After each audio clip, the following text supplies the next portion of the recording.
And if you look at how fast the world's changing, a lot of what we teach them specifically will be obsolete, by the time they're actually going to use it.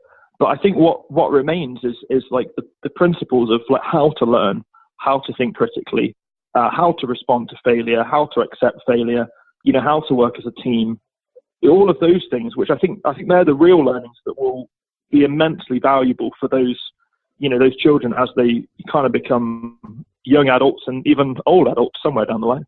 This is a sentiment that's been shown time and time again by scientists and technologists right around Australia and beyond. It's all about creative thinking and problem solving, and our next guest, Marc Wileman, certainly knows a lot about that. And you know what? He's teaching kids science in a really fun way. We're talking science parties all over the UK.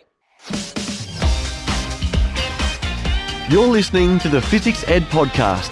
For hundreds of ideas, free experiments and more, go to fizzics-education.com.au. And now, here's your host, Ben Newsome.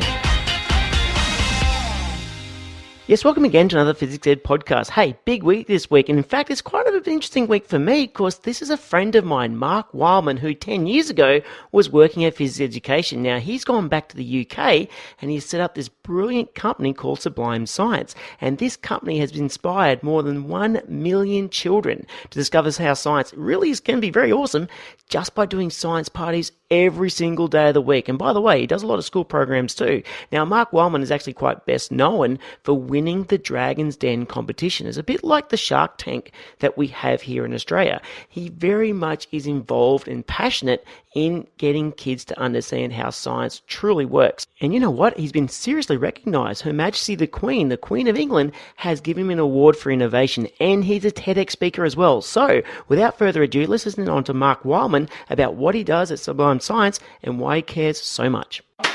Marc, welcome to the Physics Ed podcast. Hey, Ben. Great to chat with you. Absolutely. Now, I just did a bit of a time check here. It's 10 to 11 at night. And what time is it where you are? I can't do enough maths, but that'd be 10 to midday. Righto. All right, mate. So look, we've got a whole bunch of people that have been on this podcast before, and I really wanted to get you on because you've been heavily involved in the UK and surrounds and really around the world in a lot of ways doing science stuff. So there'll be some people, though, who don't know what you do, man. So, Marc, tell us a bit about what you do. Well, I guess probably best known as that guy that went on to Dragon's Den here in the UK with my company Sublime Science, and fired some smoke rings at the dragons, made some slime, ended up getting some investment. But I guess the real story goes back a long way before that. So at this point, Sublime Science has been going for 9 years, just over 9 years. We've been making science awesome for kids at our science parties, in primary schools, at museums. At this point, like you mentioned, all in mainly England, but in a few other countries around the world. And somewhere along the way, we've as our little strapline is, we've inspired 1 million kids to discover how awesome science can be. And that's just why you need to be on this podcast, because you've been doing so much cool stuff. And by the way, there'll be some people that don't know what Dragon's Den is. So in Australia, one that's still rolling here is called Shark Tank. But Dragon's Den has been down here as well. But basically, you got to be in front of people who really know what they're talking about business-wise. But I suppose in a lot of ways, you're just a teacher trying to teach people stuff. Yeah, a bit of a weird one. Yeah, so Shark Tank in the US as well. That show's kind of made it around the whole planet. But yeah, just a random guy. So a scientist by background, like I have a master's degree in physics. I've been kind of obsessed with science since I was about 8 years old or something. So just a random guy that found science fascinating from a very young age.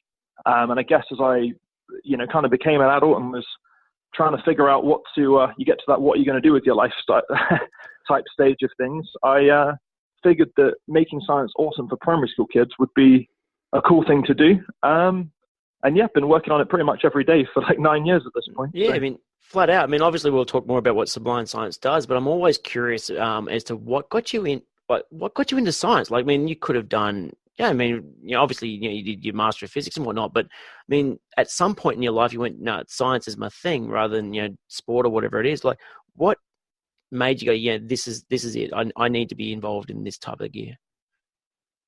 Yeah, I think as a kid, I had that innate. I think a lot of kids do, just the fascination with why stuff works. I guess just probably that annoying kid to the detriment of my parents and whatnot, who would always just kind of ask why about 37 times anytime they tried to tell me anything.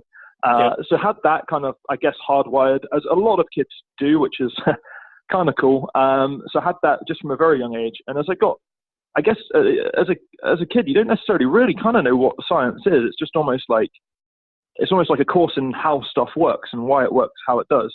But as I kind of got a bit older, I was lucky enough, I guess probably in a way what got me into teaching is I was lucky enough to have a few really good teachers, like a couple of really good teachers that really changed the way I thought about stuff. And obviously that made a big impact on my life. And then now I'm kind of in a fortunate position where some of like the ideas and things that I share hopefully can have that kind of impact on, on kind of some more people's lives. And I think that's one of those kind of priceless things. It's a certain buzz you get from like really changing the way and helping somebody to think about something slightly differently that you can't really get that buzz anywhere else, I don't think. Absolutely. I mean, I'm just thinking, just hearing that like right now, right on our Facebook site, which basically means that by the time this goes out, the whole post is gone. But we thought, hey, we'd love to just give back to as much as we can and create like a little teacher pack, which basically said, look, what's been cool and what's been awesome happening in your school. And we've had this flood of awesome stories where parents are describing how their teachers just helping their kids in all sorts of areas. Seriously, it's not meant to be a shameless plug, but generally, if you go through the thread of this, there's, off the top of my head, there's about 60 odd comments, and they're genuinely like paragraphs, heartfelt discussions about this is how teachers change lives. And it just got me thinking, just like you said, several teachers that did this. Like, can you remember like an instance where you go, yeah, I remember this thing. Like this is like, wow, it still sticks out in your head, like why they were that inspiring to you? Yeah, it's I guess as you get older, the memories maybe get more blurry. Throwing you on the spot here, mate. Not as young as I used to be. I remember actually, like I guess maybe because it's later, but I remember when I did an A-level in physics, and I guess it's a weird combination of like having a teacher actually kind of believe in you, but also just challenging you to think differently about things. It's hard to give kind of like a specific example, but it was kind of,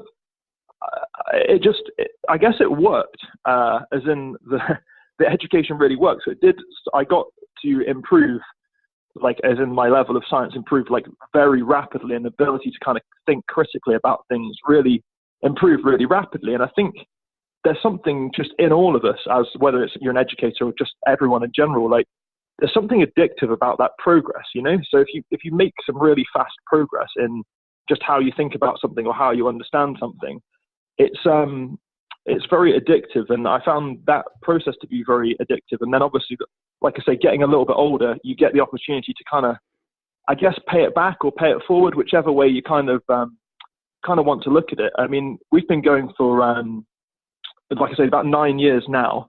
And we just got a Facebook message the other day. It was super cool. So 9 years ago, I did a science party for a kid, and I just posted something about saying, we've been going for 9 years or whatever at this point. And this mum posts up a picture of me like 9 years ago. And I think I'm getting this right. Her child then was 8. So he's now kind of 17 is kind of the, kind of the maths on that, something like that. So he's literally going to do a degree in science. And obviously I'm not in any way claiming that one science party was, the whole reason he went obviously to university, because, we obviously can't, I would never say something like that. I'm sure that dude's done a ton of work to get really good results and everything else. But I mean, who knows? But just to see that kind of, that thing, those little decision points of like one teacher believing in you or one teacher challenging you to say, actually, you're doing pretty okay, but you could do really, like you could be really good at this. Or whether it's in I guess the example that I put out the other way around is that guy that, shows that kid how to whatever, launch some rockets or whatever we happened to do that random afternoon almost a decade ago. Oh. And that can link on to then someone going to university, someone getting a degree in science, and then just talking about, like that's a whole, career potentially, which that kind of impact I think is super cool. No, I love it. And like, we've received these emails as well. And I bet you there'd be listeners walking the dog, driving the car. They go, yep, I know I've run into someone down the shops going, yeah, I remember you back in whatever time it was. Yeah. It's exactly Yeah. what you do. Your impact to your learners.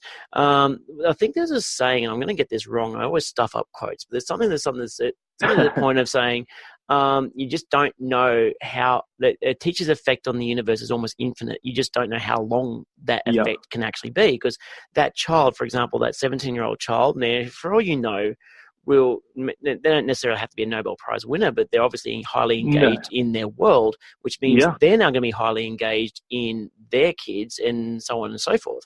So that's what's really cool about education. That's the thing that I love and drives us. I mean, unreal. I mean, yeah, and Sublime Science is doing a fantastic job. I mean, geez, 1 million kids. I mean, that ain't a small number. No, it's one of those pretty silly ones. And if I can just, I guess, even given the ridiculousness of how we started off. So it was we've been going for, like I say, about nine and a bit years. But we started off literally with a loan from the Prince's Trust, which is like I guess a charity in England. So it was £1,750 for that loan. That's what the business was started from. What did you use it with? What did you use it on?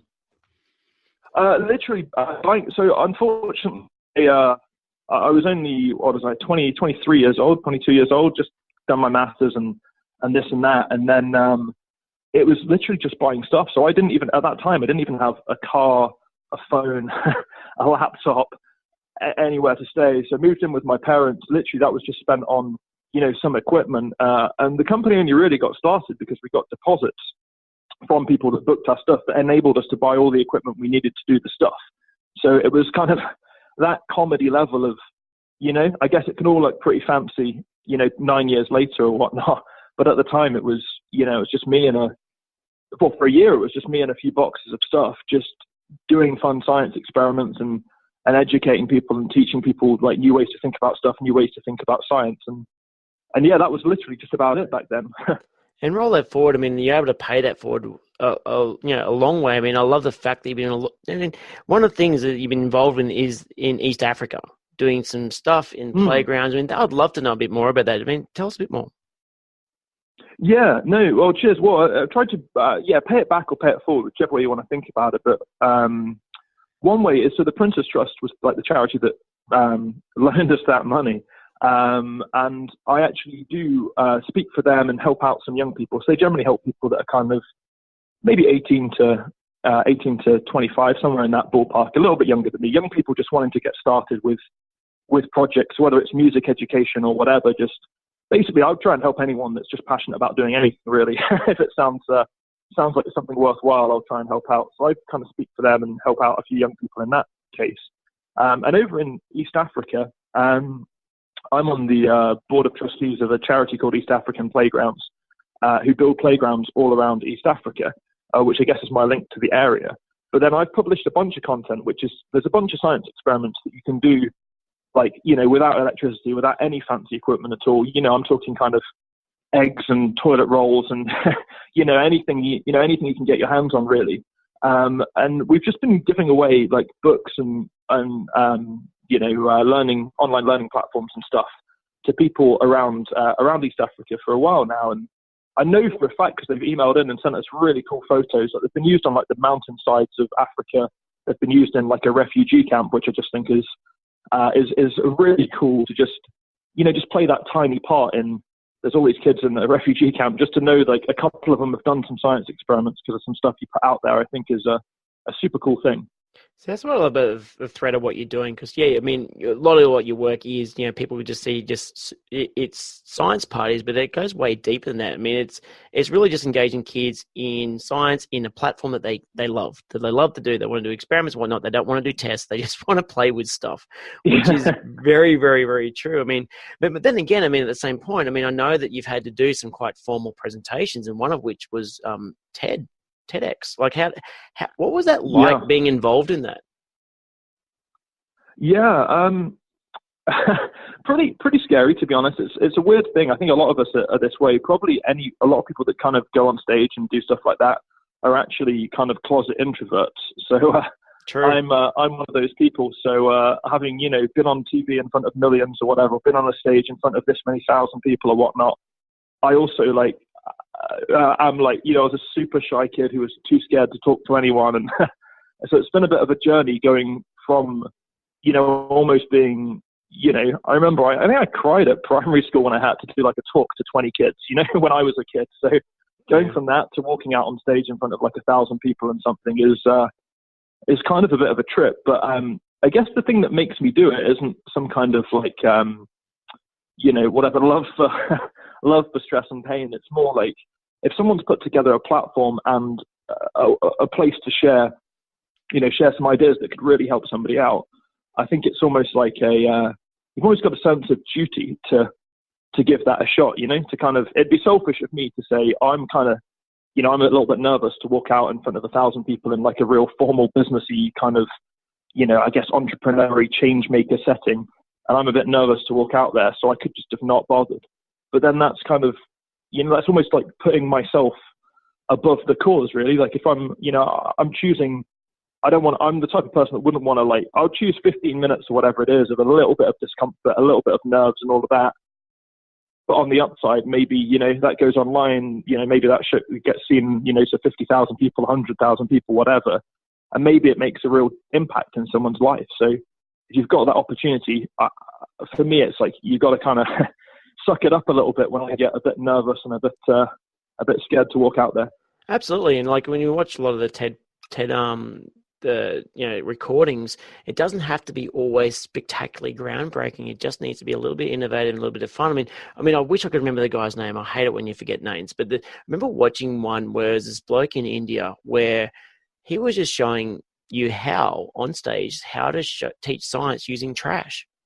Basically just bits and pieces you'd found around, obviously making sure it's sanitary and whatnot, but using stuff that you could scavenge around the place and getting kids into the maker movement using simple stuff. I mean, that's what the TED stuff's all about, and it's unreal. And so actually, I was actually surprised. Like you'd think that a platform like that is extremely well known and is amongst most people, but it doesn't necessarily always be the case. So if there are listeners who have not heard of TED, that would be very I would love to know if you haven't, drop us a line. Type in TED Talk and see what's out there. I mean, there's so much stuff. It just blows your mind about just what is going on in the world, and that's what's great about that platform.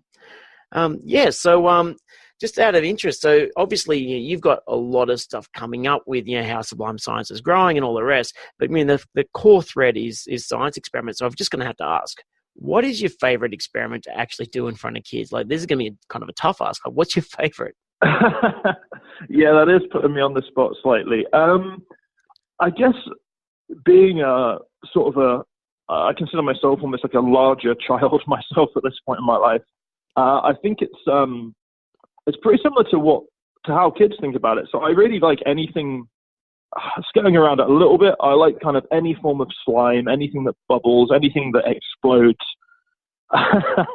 stuff like that, which I think maybe I'm just hardwired to think those things are pretty cool. Fair enough. Have you ever had a time where you're running this? And I've asked this of a number of guests. People have listened to this before. No, I often ask this, but I'm always curious that a lot of our best learnings are from failure. I mean, failing is actually useful. In fact, one of the guys, way back in episode 1, Adam Selinger talked about he deliberately sets his lessons up to fail and gets the kids to work out where the fail point was. I mean, at the same point, sometimes you might have a lesson where it's basically you weren't expecting to fail. Like, when have you had a situation where the experiment's just gone completely pear-shaped? Yeah, I think I agree 100%. I think in the UK we don't always do the greatest of job. I think sometimes we take failure to heart a lot more here than perhaps some of the kind of more American attitude to fail, I think, which is my TED Talk was actually called Testing Beats Talent, and was really kind of all about how I kind of try and do this myself, but I'd obviously also bring that to the kids as well, really, that you've not really got kind of success and failure, you've just got tests. And in life, like, tests just have outcomes. So obviously sometimes it's the positive outcome that you want, and sometimes it's a negative outcome that is, obviously can be quite devastating. But, we can all, like, I do this so often to myself, you can put so much stock in that outcome. And in reality, it's like, you did a test, it has an outcome. You got to kind of just like accept that for what it is, learn the lesson from it, move on and test again, rather than getting so hung up on it didn't come out how I wanted it to, which unfortunately I think for all of us is, obviously most of the time you try stuff out and it doesn't go exactly how you had it in your own mind. But if there's some good learning there, if people can learn from that experience, I think in a lot of ways it's kind of cheesy, but the kids and as an adult, you can get so much more out of something that doesn't go quite to plan than you can it going perfectly. Absolutely. I mean, basically, scientific method works. Funnily, it seems to do that quite well. Yeah. I think it's had some the scientific method has achieved some pretty cool outcomes. We must try it sometime and whatnot. So you must try it. But it's a lot of evidence to support the fact that it works pretty effectively. Yeah, true. But let's admit, though, we are often emotional creatures, and keeping those under wraps is, also part of the challenge. And hey, that's part of growing up too. So perhaps looking back on me in the mirror, perhaps I've got a bit more growing up to do. But it's very much the case. Yeah. But anyway, so obviously you're doing a phenomenal job in the UK, and just sort of begs the question. So where can you see Sublime Science? Obviously you're doing science parties, but not just science parties. Where can you see it growing to and doing as you move along? Yes, it's just, the kind of, I guess the catch-all thing is just making science awesome for kids, right?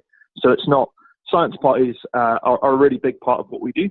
We also work with primary schools doing like science shows and workshops and stuff like that.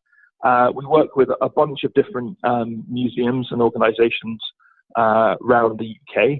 There's a book, there's a couple of books, there's a bunch of online content, there's an online learning platform, and we've just taken our first few trips internationally. So we've gone to where have we gone to, like Malaysia and Dubai and Spain. So we've gone to a few different places to try and make science awesome for some kids in some other countries as well. I think really, it's kind of all the same in terms of the way we do it's different, and the way we structure the programs and make it all work mechanically are quite different. But the fundamental idea is always the same in terms of it's just about making it. I think with kids you have to make it a really fun, engaging experience, and if you can do that and at the same time teach them the most important skill, which I might run the risk of going on a bit of a rant about this one, but I honestly believe that I honestly believe as any educator, like the most important thing to teach is always how to think critically, because problem solving and critical thinking and then things like the scientific method, they're like principles, not kind of tactics and strategies. And I think rather not just tactics and short-term things. So if you teach somebody, a very specific thing, that might be, you teach someone how to code in this specific language. That's cool and, can be a great way to teach skills.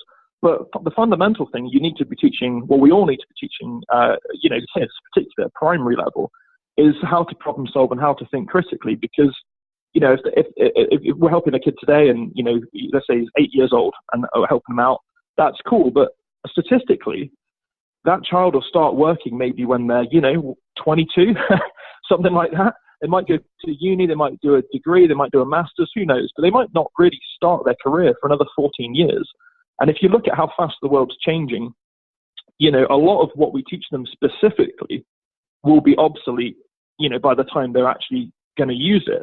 But I think what remains is like the principles of like how to learn, how to think critically, how to respond to failure, how to accept failure, how to work as a team, all of those things, which I think they're the real learnings that will be immensely valuable for those children as they kind of become young adults and even old adults somewhere down the line.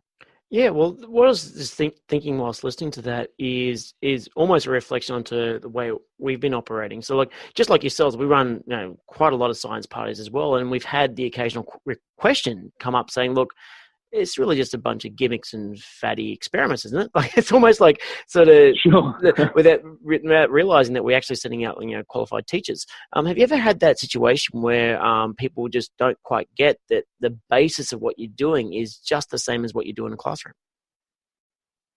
Yeah, I think that can be the case. I think fundamentally, like,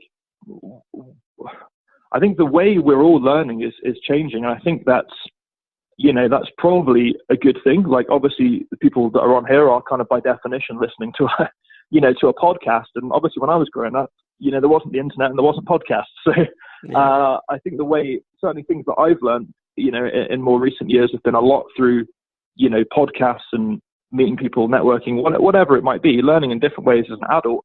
And I think learning in different ways as a kid. So I think, I think if you can just kind of create a party, there are limitations, right? You can't, if it's a science party you're doing, you can't make it too heavy duty education, because you've got to have a big focus on fun. The kids need to have a really fun time at a kids party. I mean, they just have to. But I just know for a fact, I mean, we've done, thousands and tens of thousands of parties.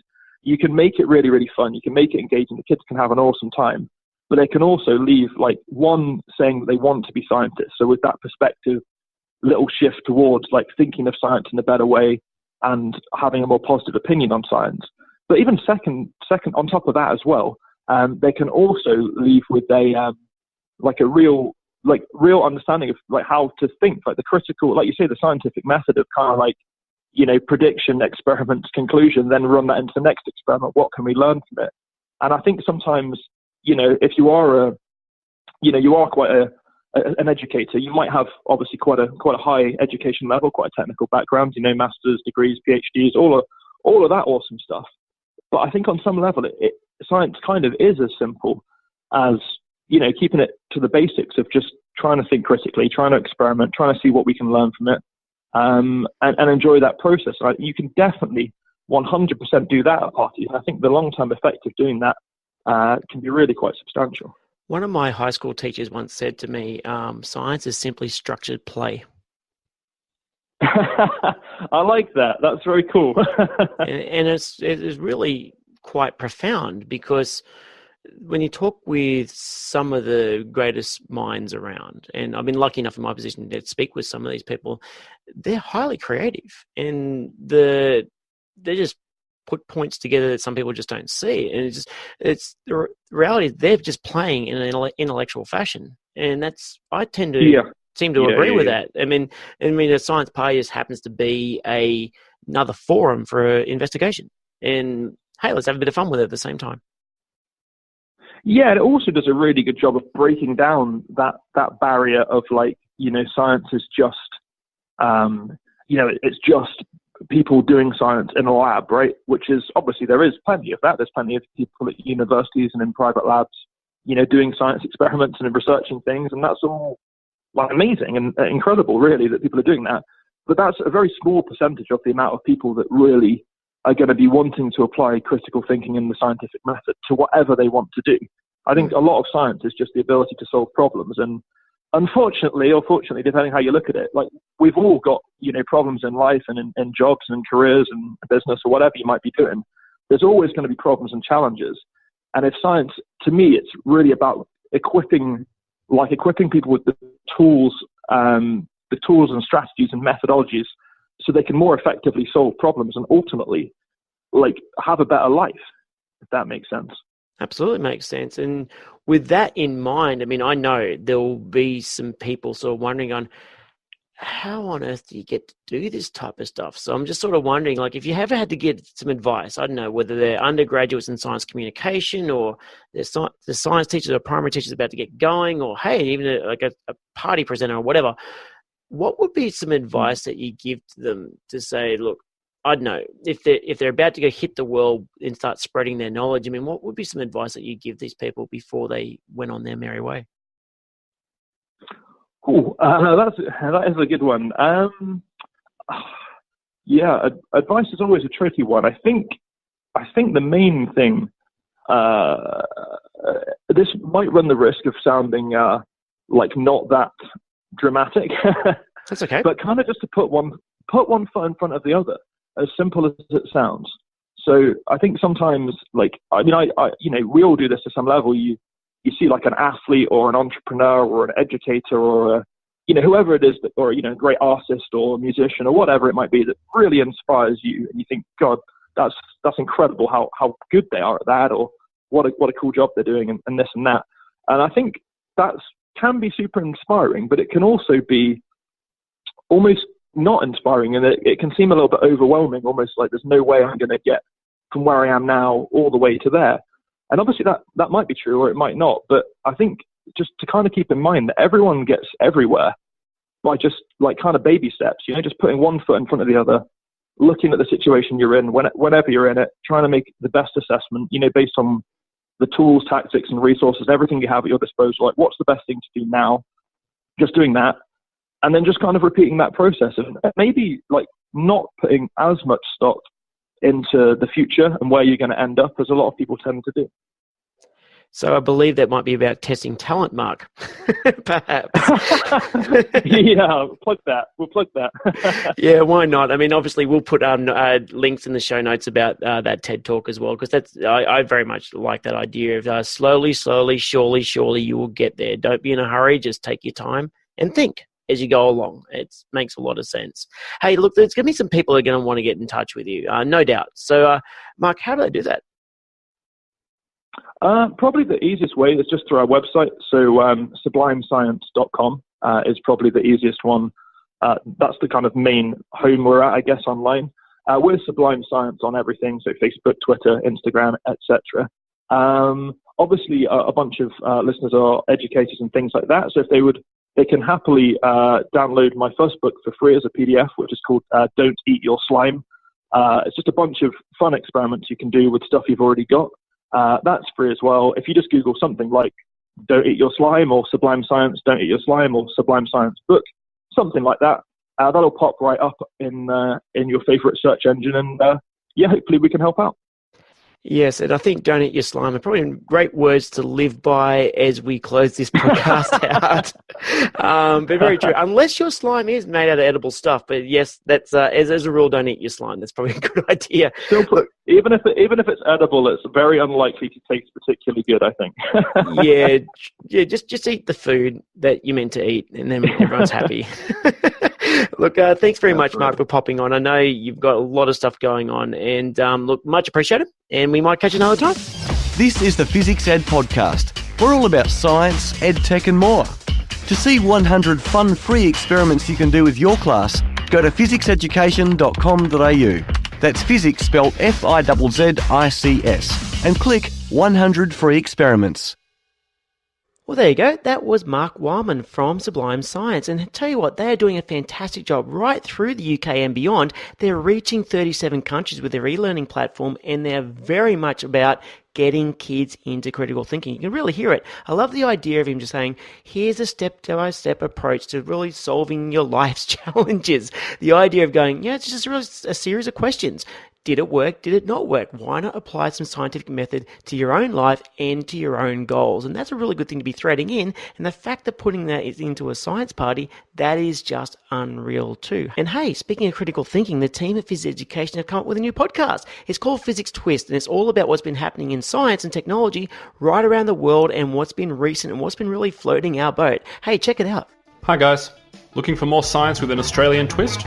Well, you're in luck, because here at Physics we're launching a fresh take on science in the upcoming podcast, Physics Twist. Get up to speed on the latest science and tech news, where we look at what these discoveries might mean for all of us. Powered by the Physics Education team, Physics Twist highlights the most interesting and sometimes the funniest side of what's happening in our world. We're kicking off in a few weeks, so stay tuned. See you then. Yes, the Physics Quiz podcast is going to be a lot of fun. I know Duncan, Danny and Holly have been having a blast putting it together, and it's really about making science accessible. And speaking of making things accessible, next week's episode is very much about that. We're speaking with Sian Keys, who's set up Science Ability, which is all about people with disabilities engaging with the community doing science experiments. It's a whole lot of fun, and Sian is very, very passionate and an inspired speaker, I can tell you that. But until then, I hope you're making your science lessons awesome, fun and accessible, and incorporating a bit of critical thinking, just like Marc Wileman was saying. Hey, you've been listening to me, Ben Newsome from Physics Education, and this is the Phys Ed Podcast. I'll catch you next week. You've been listening to another Physics Ed Podcast. We're excited about science. Subscribe to us on iTunes to download the next episode as soon as it's released. And don't forget, for hundreds of ideas, free experiments, our new Be Amazing book and more, go to fizzics-education.com.au. That's physics spelled Fizzics.